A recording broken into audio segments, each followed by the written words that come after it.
GID Gaming, or yeah, it's GID Gaming. I'm Bodhi, and today we're doing an episode of Sunday Stories. Let me explain a bit about what Sunday Stories is. Sunday Stories is a series that I want to do where I have some of my best friends on. We talk about maybe controversial topics or things that we find interesting going on in the news, the world, or to us personally. Want to talk also about the channel, the YouTube channel. I'm going to be posting a lot of gaming content with my friends, with my girlfriend, by myself, so on and so forth, let's plays, commentaries, and funny moments videos. Also, I want to talk about me maybe getting into more guests, so people that I don't know, so I can get complete outside opinions, which I think would be an interesting avenue to go down. And I also want to talk about my morals on this show, and that is, I want to be completely honest with you viewers and just tell you how it is. And I feel that's important because it means you get to know me better as well as I get to know you better because you'll appreciate how I am. Now, a disclaimer for this show specifically is there might be rude content, there might be things that are taboo, things that people either don't want to hear or don't want to talk about, so if you find it offensive, then you can click off the channel. Click off the video, go watch something else, go watch another one of my videos, whatever. Okay, so this is Ryan. This is one of my best friends, Ryan. We were both on the same course in British college, which is basically the last 2 years of high school in America. We both do performing arts together. I've known Ryan for 5 years now. We went to what we call high school here in the early years of high school in America together. We lived in a boarding school together and lived in dorms together as well. Ryan, what's up, dude? What's up? So let's just talk about us. How did we meet? We met on that first night at Shatwick. First night at Shatwick, yeah. And so I knew 3 people in my dorm already. One called Matt, one called Henry. They were like my old friends from the previous school that I'd been to, and we were all living in a dorm together. And then Ryan came along, and we didn't know how to say his name because it's spelt weirdly, so we thought it was Rain or Rian or something like that. So it started off us not knowing. Yeah, like the first month referring to me as number 4 because I was bed 4. Exactly, yeah. That's how that went. And the first night though, something interesting happened, didn't it, Ryan? Well, no, this is highly over exaggerated, completely. It was nothing bad, and there was no vicious or nasty intent. Basically, on the first night Ryan came to the boarding house, we were all chatting on our beds and I was laying on my bed, and for some reason I provoked you and you came over and literally just put your pillow over my face and just sat there for a couple of minutes, and no one really did anything. We just kind of were like, alright then, and we just kind of left it after that. And actually me and Ryan weren't friends for a year and a half. Yeah, like a year and a half, midway through what we call year 10. Midway through our GCSEs we kind of started becoming closer, and then in year 11, which is our final year of GCSEs here in England, we were in the same dorm together with Matt, who's one of our best friends. And, well, we had an experience that we shared where to self-disclose, I tried to commit suicide, and Ryan and a bunch of the guys, but Ryan mainly because he was leading the pursuit, the charge, actually saved my life that night. So after that we became really close, like it was like ridiculous. And then and you know, ever since then it's just been great. We fucking on to the next adventure. That's what we've always said, you know, we're gonna follow each other on to the next adventure. Now I also wanted to ask you what you think about this YouTube channel, like how do you see it going forward, because obviously you're going to be in a lot of the gaming videos, so what do you want to gain from it as well as put out from it? This is like an opportunity. It's a hobby, but it can be really fun and really kind of, you can get something out of it. Yeah. And it's a really good thing, like to also just you're working with your mates and having a good time with them, and then actually coming out with something, and it makes work easier, doesn't it? Yeah, when you're doing it with your friends, doing something you enjoy, makes work easier. Like I work as a waiter, and I hate that job because it's not what I want to do, and it's just not great. I just don't like it. And this for me, this is one of my escapes of getting away from work, because I'm going to be making some money from this, hopefully, and it means I can put good content out and enjoy myself. You know? Yeah. Okay, so now something I want to do on every single show is I want to talk about a question that I'm going to ask all my guests. So Ryan, you're the first one. You're lucky you get to hear this first question, right? Okay. So, I don't know, I named it Zombie Apocalypse. It's pretty stereotypical, but the questions are a bit different. So, question 1 is, if there's one person you could be within a zombie apocalypse, who'd it be and why? Like, depends. Like, if I had to have a celebrity, yeah, I'd have someone like Will Ferrell. Yeah, for comedy. For comedy, he'd be great. It'd be funny. I think it could be like a... But practicality-wise, do you think he'd freak out in a zombie apocalypse, or do you think it'd be pretty... I think he'd be one of those guys that does it. He gets freaked out a little bit and then becomes really dark. Yeah. And like crazy in it. A little bit like Rick. Okay, from Walking Dead. So let's say not celebrity, like either like people you know or people you don't know, for example. Well, then it'd have to be you, I guess. Oh, they. Yeah, like definitely because of trust and like general like thinking the same way. Yeah. There wouldn't be like any stupid like rescue missions or anything, like as in like say there wouldn't be like we wouldn't be unreliable, like one of us wouldn't fall over and then the other one had to go back because that situation wouldn't happen in the first place. Yeah. Like something else that like just to show the trust kind of thing, when on the 3rd day of performing arts on our first year, we're doing a I don't know, an exercise with all the other students where we were given a script in 2s. No, that was an audition for Drama Academy. Oh yeah, that's right. Yeah, it was. That's right. That's my bad.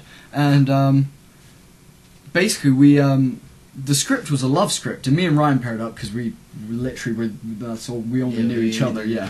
So we paired up, and we found out it was a love script, and everyone else was doing it really like kind of not. It was like just pansy, like they were being like pussies about it. They were like, "Oh, I love you," and like stood like distance away and stuff. So me and Ryan were like, "Fuck it, we gotta take it to a whole nother level. We gotta show these people that we don't fuck about." Basically, yeah. It's what we were saying while everyone else was doing their business, and we then basically closed the distance. Like I sat in between your legs. We did the script, and at the end we like went to make out, and that like made everyone like scream and stuff, and it's just like that kind of thing. We're confident and trustworthy within each other that we can do that kind of ridiculous thing. Yeah. Okay. Second question: if you could have one melee weapon, what would it be? And a melee, so you could have a shotgun in theory, if it had no bullets and you're just hitting people with it, or like a bayonet. Okay. Or like a handgun, even a handgun or something. But it could go from anything from like a stick to a penknife, whatever you want. I'd have a full-on spear. Like a javelin? Like a little bit like kung fu-y kind of like a really long stick and then like have a chock off like blade. Yeah, oh yeah, what are they called? Like the Shaolin monks use them. Yeah, exactly. Yeah, that's a fair shout. To be fair, that is a fair shout. You got long distance, but then you also got short distance if you need it, and hard to reach places and stuff. Yeah, yeah, to be fair, that's pretty good as far as they go as melee weapons, right? Yeah. Third question is, you personally, a zombie apocalypse happens, right? And, I don't know, say it's an airborne virus, you're immune. You're with maybe people, I don't know, some sort of scenario where you're with people. Are you the type of person to lead and be like, right, we're going to stay here and we're going to survive. We're going to pitch up in maybe a supermarket, department store, and survive. Or are you the type of person to be like, right, we need to keep moving because at the end of the day we're being chased by zombies, and maybe even possibly try and go on a search for a cure, like go to the WHO is the World Health Organization, and they deal with all the pandemics and shit like that. Like maybe going to one of their facilities and like sorting something out there. I definitely wouldn't be able to sit around and like just coexist for long.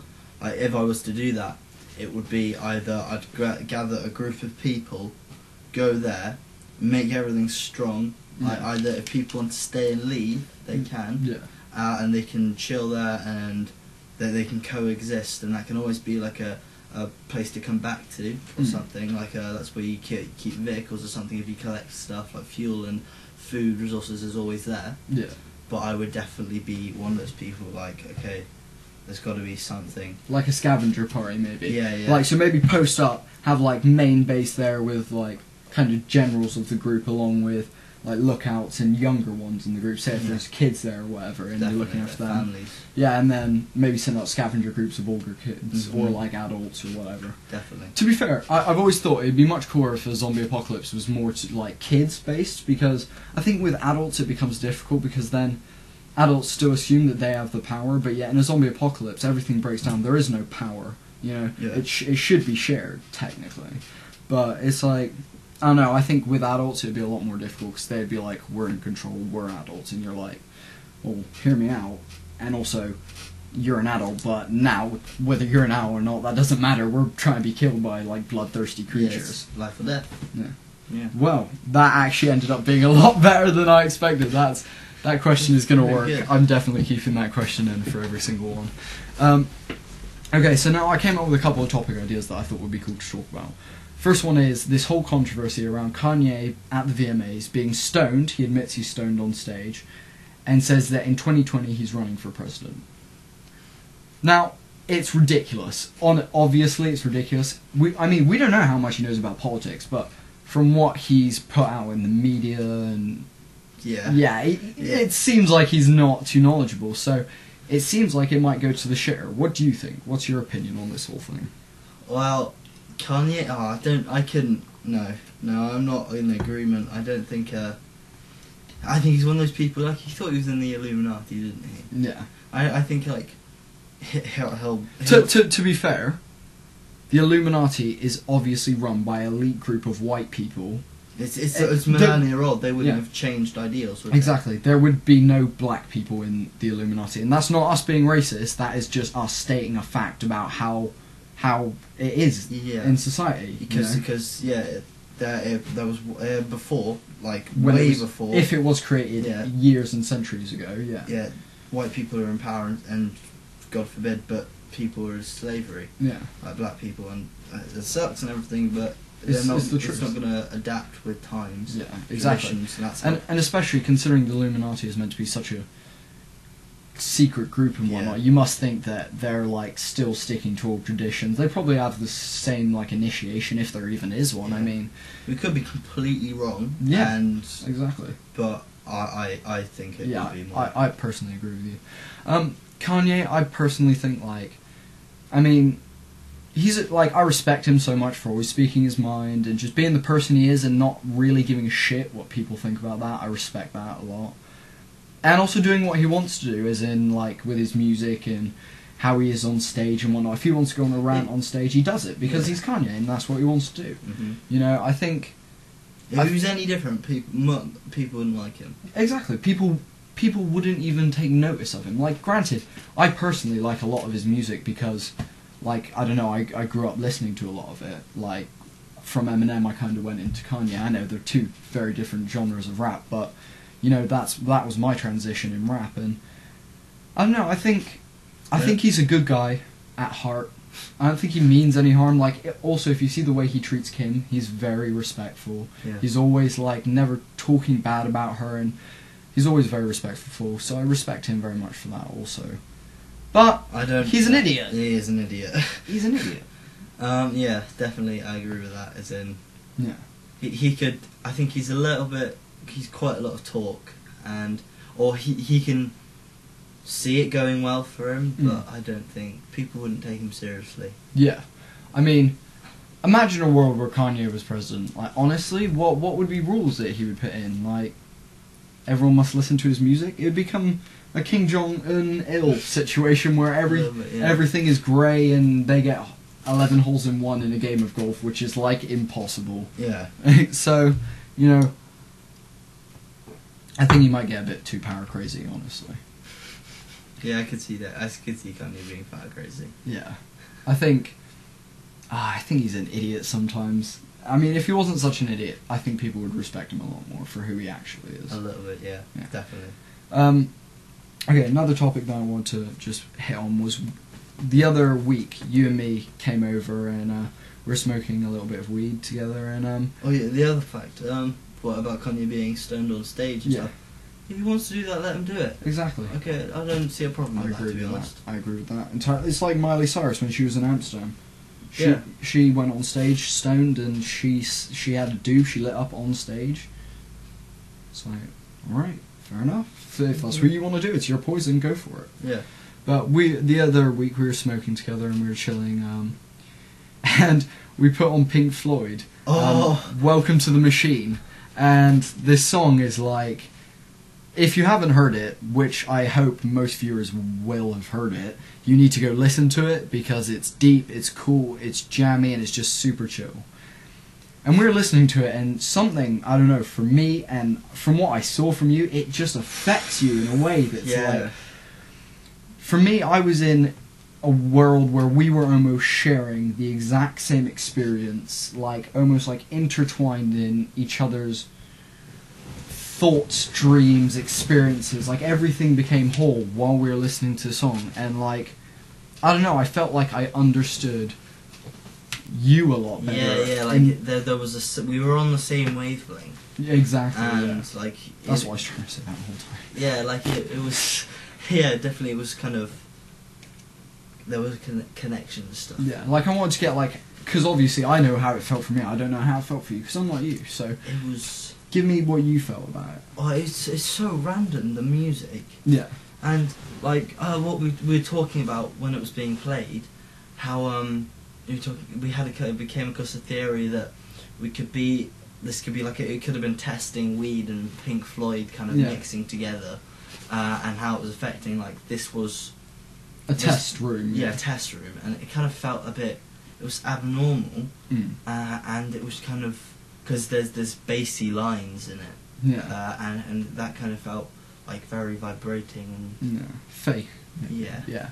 I don't know, like, I think Pink Floyd, the way they engineered their music is such a way that it can affect people, maybe sober or not sober, differently, but I think it can pack such a punch.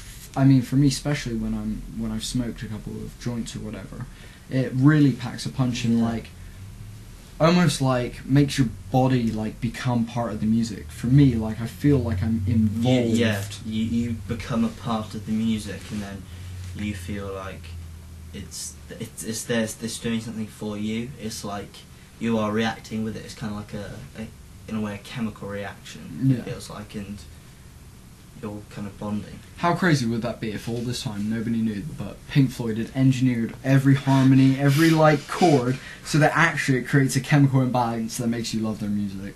Yeah. Who knows? Who knows? We might have to ask them. We might have to ask them. Brainwashing stuff right there. Brainwashing, don't. Brainwashing is ridiculous. Pink Floyd Triangle, Illuminati confirmed. Oh. Damn, Illuminati confirmed. Kanye's all over that right now.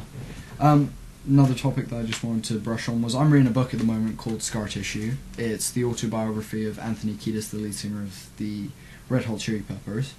And it's just his life story. It's literally like a blow-by-blow of most days of his life, what he was doing and whatnot. And I don't know, like, I was looking at what he did. I mean, the times were different. For example, when he was living in LA, you know, things weren't as tight security-wise, so on and so forth. But some of the stuff he did, like, he was doing ridiculous, many different types of drugs by the time he was, like, 14. He was, experimenting with different things. Not only that, but him and his friends would break into people's houses and, like, especially during the drought, they would skate in the pools, like the Lords of Dogtown kind of thing.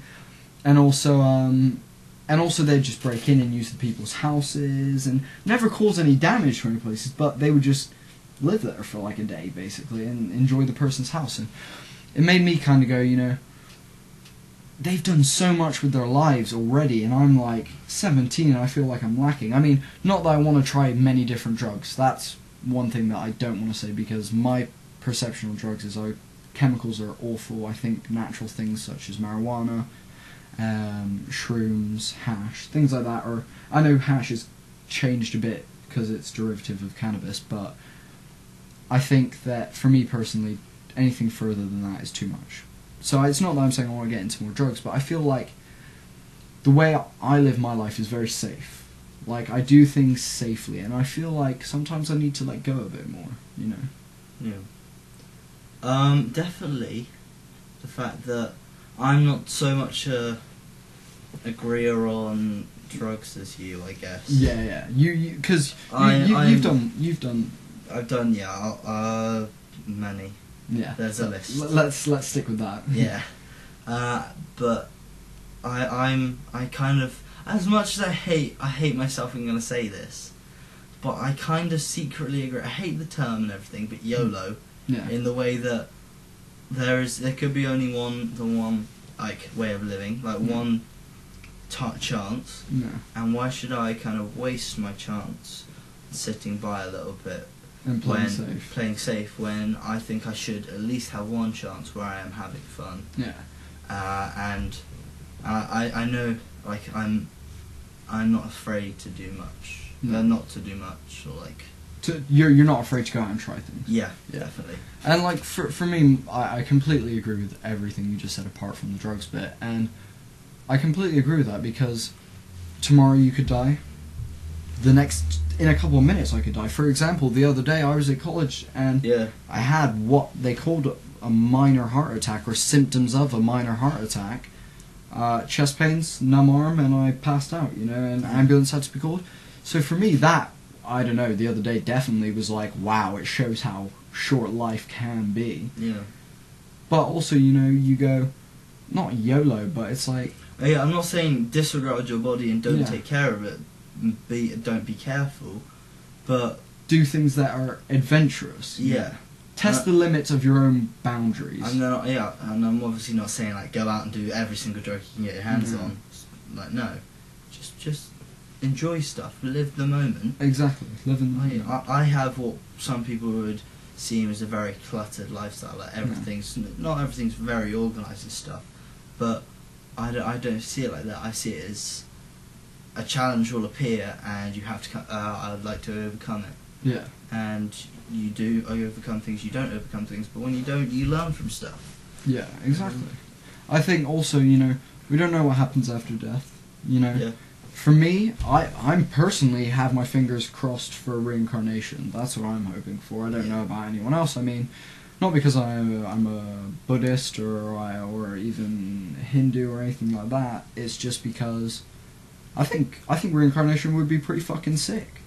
Yeah. I mean, coming back and living a whole nother life as possibly another species entirely. If I come back as a human, it gives me the chance to redo my life. Not that I will know I'm redoing my life, but I think that's the thing. That's the thing that I don't really like, is the feeling of thinking that I've already done this once, but you don't know it. I don't know it, so why don't I go out and do a different thing? I could go a completely different way. I could go away from performing arts in that way and go, I don't know, quit college today and run off and live in the mountains for a year and shake my head and live as a monk.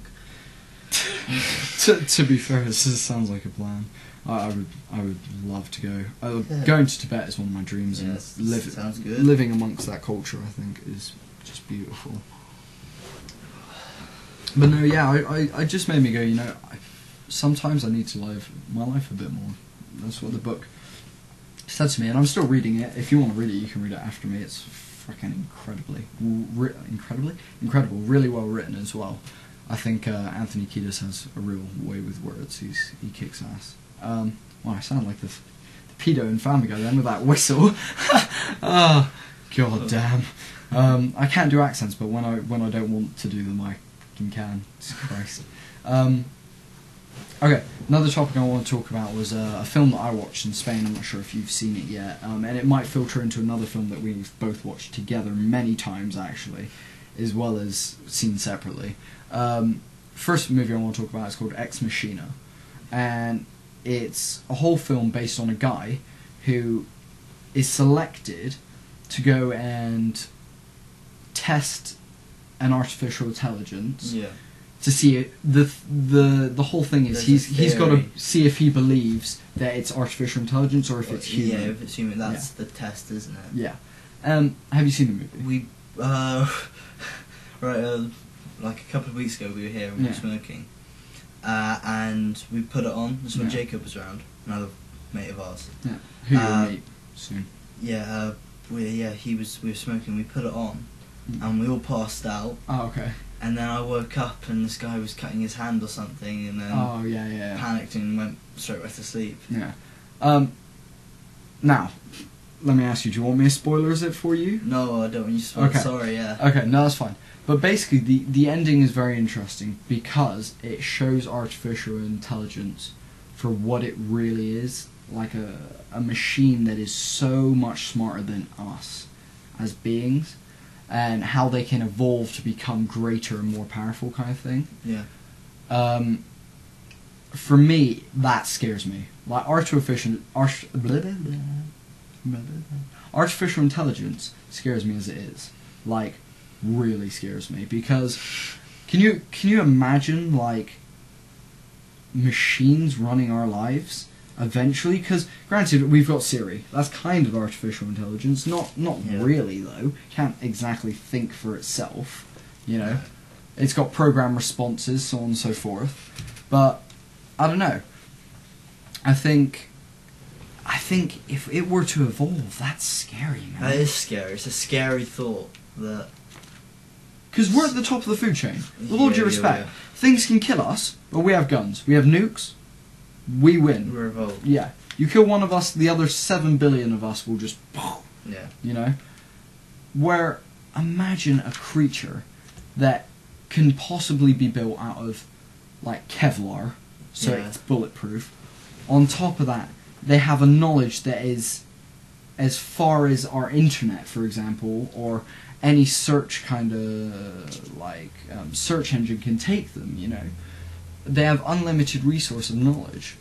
That's fucking scary. Yeah, it's ridiculous. And they don't have to eat, they don't have to sleep, they might have to recharge, but even then, eventually they'll find a renewable source of energy that we haven't even thought of yet. And also they won't have. I don't think they would have to recharge. Or yeah, they may have to. Like if they wanted bodies or something like Terminator or something, they might have to recharge. But or even like the Matrix, that kind of thing. Yeah. But they would be on a system, wouldn't they? They would be on the internet. The internet would be. That's the thing. Yeah. That would be it. It would charge them. Yeah. Like through Bluetooth, or it's something more advanced than Bluetooth. Who knows what they could invent? You know. I saw a podcast with Joe Rogan and this other guy. I think his name's Andy something. I can't remember. And they talk about this kind of topic, and I listened to that as well as watching Ex Machina and that whole kind of thing.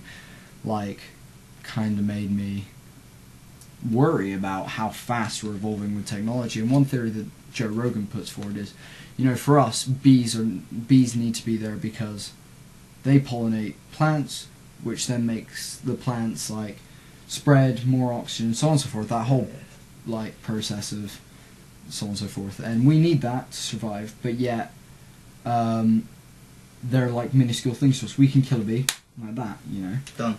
Think about this. Maybe we are AI's bee. So maybe we were, if there is a God. I'm not saying there is a God because I personally don't believe there's a God. Not trying to offend anyone. I completely respect your beliefs. If you believe that, then I respect that. But if there is a God and we were put on this earth for a reason, what if it is to create like a demigod? Our reason is to create something stronger. Yeah, like a demigod almost. Because obviously, if there was a God, he would never want there to be another God because he's in control. And yeah, you don't want someone overclaring that. Exactly. So maybe he wants us to create a series of beings that can actually maybe restore this earth and bring it back to its original, like, working and like Mother Nature, like kind of greenness and whatnot. Yeah. And that again is another thing that's like, wow, like definitely like I don't know what movie it was. Like it was a book originally, but it's all about how it's like this. It's like back in like Lord of the Rings. It's kind of like Lord of the Rings set, and it's humans. This is a little bit kind of magical a bit, but humans did something. I've forgotten what it was, and they made elves, and they were only a chain to make elves, which were more superior, and and then the elves, kind of like a little bit like Planet of the Apes, hunted them out and wiped them out, and they were stronger in every way. Yeah, kind of like that, and that's a scary thought. It's a really scary thought. Yeah, I mean, granted, if there is a God and he's putting each human on this earth for a reason, maybe what he's doing is because the diversity with humans isn't based on how he creates them, it's based on the parents. Yeah. Maybe he's literally just putting them out because he's like, we need to find someone to finally make this. So he's gone through 7 billion people just to try and find the 1 or 2 that are going to be able to go, actually, I can create an artificial intelligence. Yeah. The second movie that I was going to mention that we've watched loads of times is Project Almanac. Oh, I love that movie. Granted, the acting isn't great in it. It's not phenomenal. It's not like the best acting you'll ever see in your life, because there's a lot better films out there. But it has a really nice premise. It's got like the butterfly effect. If people haven't seen the butterfly effect, I actually haven't seen it, but I haven't seen it either. I know the story behind it, and that is that you travel back in time, you change something, and that affects the whole future going forward. And that's kind of Project Almanac. Yeah, but it's on a smaller scale. Like not so much. Things do happen to them, but like they can control it. Yeah. But to like plane crashes or someone not winning a football match or something, someone else wins. Yeah. And like winning the lottery, knowing what numbers are going to come up and stuff. Now my question to that whole film is, if you had the power to travel back in time, who would you like? I was thinking about it, who would I go back and either see, meet, or like what would I do? Like, you have the power of time. Yeah. Well, one of the lessons you actually learn from Project Almanac, that's an actual theory, that is, don't fuck with time. Yeah. Like, it's dangerous and you can't predict it, you can't control it. Which, that's one thing I would love to go and see. One of the things I would love to go back to is, like, the Greek times. I'd love to go back to Greece. Like when they were in like full power and that kind of stuff, the Greek age. I'd love to see that. Like, but I've lost my train of thought for a second. The Greek age, you want to go back and see the Greeks? Definitely the Greeks. What else would I like to see? You see, it's like it's portrayed in movies. I'd love to go back to like the Battle of Troy or something and see that, and especially see the horse or something. Yeah. Quite like that. For me, I would like I've got a couple. One is I would love to go back to the Renaissance era in Italy and see Da Vinci and see that whole progression, and not only just like inventions and technology, but also art and music. And the Renaissance changed all of that, and I think it would be an awesome, it'd be an awesome time to just go and like live there for a couple of years and experience that change and the controversy around it. What else I'd also love to go meet Abraham Lincoln, because I personally think one of the best presidents that America's ever had. Yeah, he did a lot for black America, people and America as a nation. I would love to have just gone and picked his mind for a couple of hours, like over a coffee or something. I think that would be sick. And other things like go back and see bands like Nirvana and like Jimi Hendrix and people like that. I'd love to go back and exactly. Chili's when Fusiante was playing with them and stuff like that. All those kind of like little like things for my personal joy rather than actually learning stuff. And also like another thing that people always say is, I'd go back and kill Hitler. But I can see a major butterfly effect right there. Like something. If World War I or II didn't happen, I think some certain things would be drastically different. Yeah, exactly. And not only that, but like for example, there's another YouTuber called Frankie on PC and 1080p. Sorry for the shameless plug. I've watched his war stories about a lad who could have shot Hitler dead in the street, an unarmed, injured Hitler. And he didn't, and Hitler actually had a photo of this British soldier up in his office, out of a newspaper cutting. And it's like, granted, Hitler was a fucking asshole. Before he was an asshole, he was an incredible leader. He was an amazing leader in the fact that from when Germany were like so low and they were divided. And after the First World War, after England, America and the Allies saying you can't have this, you can't have that, they were poor and just and he actually brought that country back to height, a very high, and he took it too far, admittedly and everything, but he was doing he made it something. And I think killing Hitler, that's like saying, Christ, I don't know, kill Cleopatra or something like that. And it's just like historical members that are remembered through history, and a lot of them are killed eventually. Like, you look at JFK, you look at Julius Caesar, and like anything like that. Most big historical people are eventually killed. Queen Boudica, for example, she's Abraham Lincoln. Abraham Lincoln, yeah, exactly. But I think those people are important. Like, not William Wallace. Yeah, I'm just massive guy. Yeah, I completely agree with that as well. The last scene in that movie is just beautiful. It's exquisite. I think like hung. Yeah. I can't even say it. Hung, drawn, and quartered. Exactly. Yeah, and he's just like freedom. I think that's beautiful. Yeah. I think Mel Gibson does a good job in that role, actually. I think no matter, like, if you create a cause, like we've just talked about all of these, but maybe from the exception of Cleopatra, you've got William Wallace, you've got Hitler, you've got Julius Caesar. They were all leading a massive cause. Yeah. Hitler was the leader of the Nazi army. Yeah. You've got William Wallace, which is the freedom of Scotland. You've got Abraham Lincoln, the freedom of slavery, as well as the North America from South, and the British as well. Definitely. And because of that, I think no matter where you're heading with a cause, I think at the end of it, eventually you have to die for it. Yeah. And even if you lose or win, Martin Luther King, you have to die for it to become successful. Because then when people die for it, people take notice and see how serious it actually is. Do you know what's crazy? Every person we just named is either considered like crazy evil or heroic. Heroic, yeah. Exactly. Like Abraham Lincoln was considered a hero because of what he did. You know, Julius Caesar and Hitler were like devils and like horrible people. In a movie called Troy with Brad Pitt, his whole reason for Achilles' whole reason for going to the Battle of Troy and eventually being shot with the arrow, blah blah. His whole reason for doing that was because this was going to be meant to be the biggest war in history. Yeah. And it was meant to be that his name was going to be remembered forever, and that's what he wanted. That's what he wanted to be remembered. Yeah, that's it. Exactly, and it's like, if you're not doing something ridiculously heroic or ridiculously bad, you're not remembered. Jack the Ripper. Yeah.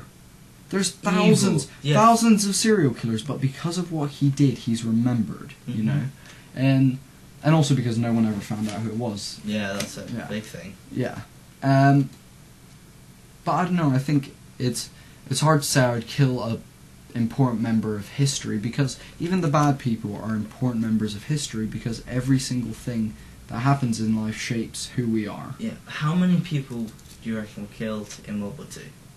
Like, well, millions. Yeah? To start off with, they say there's a standard 6 million Jewish people. Yeah. That's not to mention disabled people, black people, learning difficulties people that were all put into concentration camps as well. Including the British people, the soldiers, everywhere, like everyone from like most nationalities, someone died. Think about how many people that is. You're saying not one of them would have changed the world from an idea or something they had. Exactly. Maybe the day after the war started, the war hadn't happened.